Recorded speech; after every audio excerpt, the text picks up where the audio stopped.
seu lar. Mesmo passando por grandes provas, vai vencendo, sempre de Cristo recebendo a coragem pra lutar. E este povo recebeu o seu profeta, enviado nesta era pra revelar os corações.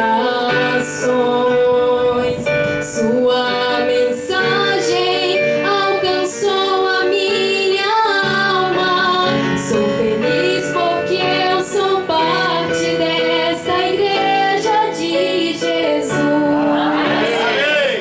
E este povo estrangeiro vai subir, tudo deixará aqui para morar com o Senhor. Em breve as lutas serão parte de um passado, lá no céu jamais lembrado. Lá terá somente o amor. Amém. Graças.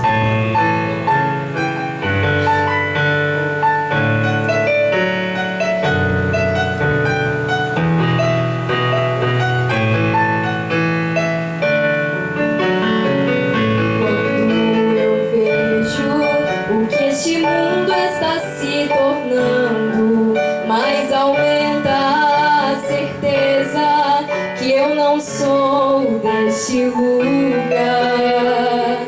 O vil pecado sempre ao homem tem dominado, porque ele sempre tem rejeitado ouvir a voz do Criador.